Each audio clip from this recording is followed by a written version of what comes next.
So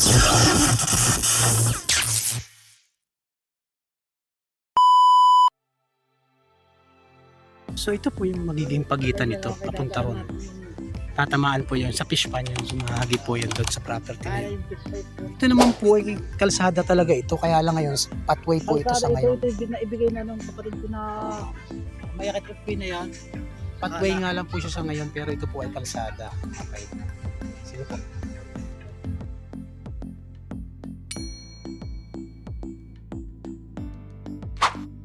So sakop na po ito. Yan sana maganda. Ano?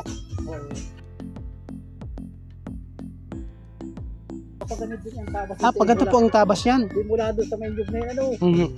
Baka yun. Gayat kalamay, anong style?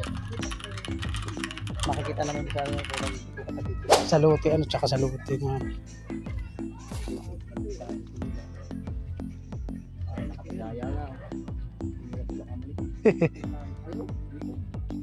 Ingat, ayun, hubog yan.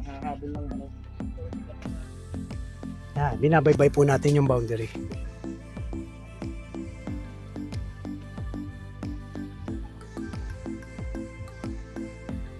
Marami naman po ditong mga sagingan kasama po ito sa property.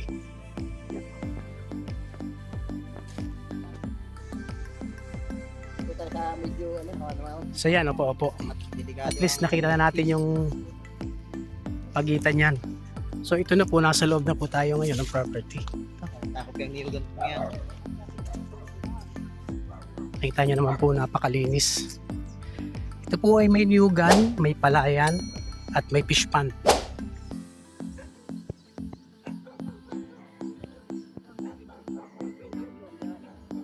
Yan ang pwedeng gawin. Fish pond dati po yan. So kailangan lang i-develop uli. Ano?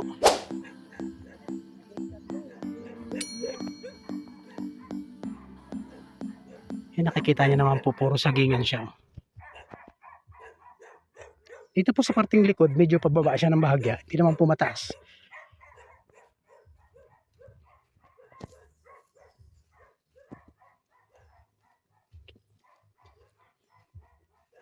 Ito pong property ay dito po ito sa Barangay Katangtang, Calawag, Quezon. Mga 1.5 kilometro lang po buhat doon sa National Road, sa highway. Andito na po tayo sa property.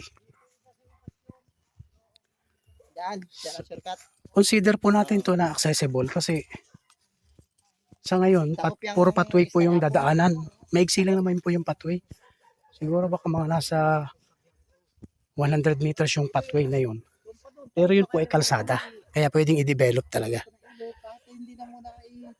Opo, kahit hindi na po tayo doon. Yan na po yan. Kasama po yan palayan na yan. Ito lang itong isang ito. Ito lang isang ito. Tapos papunta ron. Malawak din po. Siguro baka nasa isang hektarya din ng palayan. Ang pagitan po ay yung sasahan na yan. Lagpas pa po dyan. May ilog po dyan. May ilog po dyan. Lampas pa yan doon sa kabila doon. Ang muna yung doon para may magulay doon. May kukuhay natin yung... Sa bagay, kulang-kulang 3 hektarya ito. Ano po? Kulang ng kaunti. Oo, kulang. Sige po. Wag na po, okay na po yan. At yan ay natanaw na po natin. Nalimutan ni Sir yung kanyang drone eh. Ay, oo nga.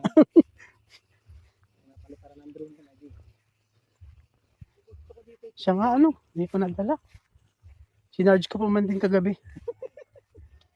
Akala ko may drone sir ang dadali. Oo nga. Kahit talo lang sa may bahay. Oo. Ituturo lang, tama dyan ang ano.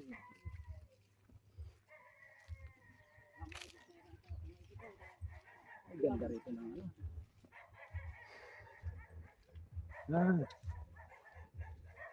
Yan ang pitpanan na napabayaan na. Yan po yung dating fishpanan. Napabayaan na po siya kaya tinabuan na po ng mga ganyan lagulo.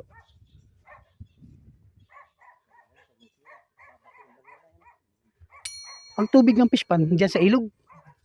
Napasok. Opo, oo.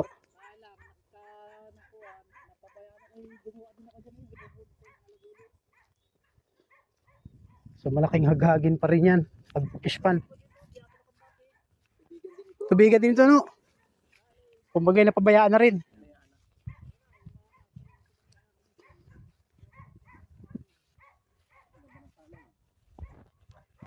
So ayan po ang palayan.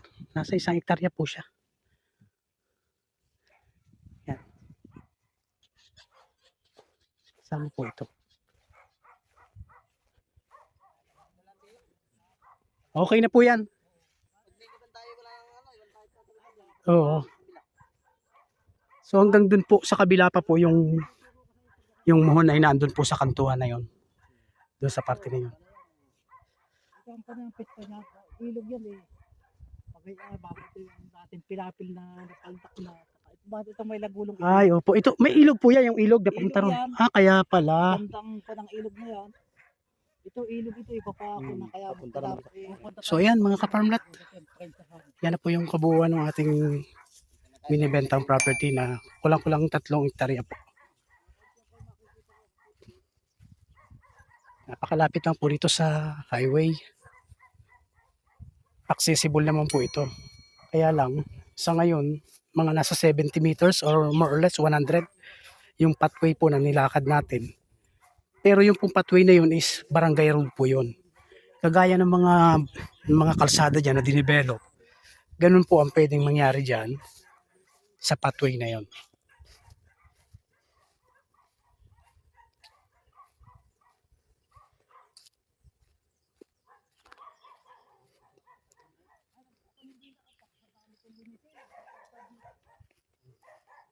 So nakita nyo naman dito sa parting baba, kapantayan na halos.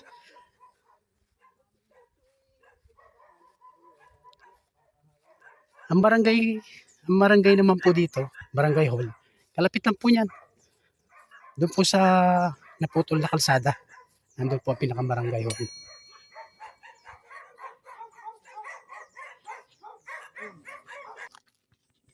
Ayan, mapapansin po natin mayroong bangka dito.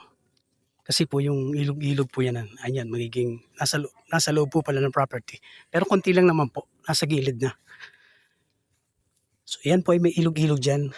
So sa ngayon, palibasa hindi na po nila naasikaso pag-iilog at accessible na po kasi ng mga sasakyan. Kaya hindi na nila, napabayaan na po nila itong creek na ito, itong ilog na ito. So ayan, kaya po ang mga bangka ngayon nakatingga na lang. Siyempre, accessible na po siya. May ilog po dyan, hanggang dun sa loob ng property yan, iikot. Kaya po ito ay dating fish pa na maganda. So pwede nyo pong i-develop kung sakaling mabibili nyo po ito. Pwede nyo po uling i-renovate yung fish pa na yan. Yan, nandun po ang pinakang muhon yan.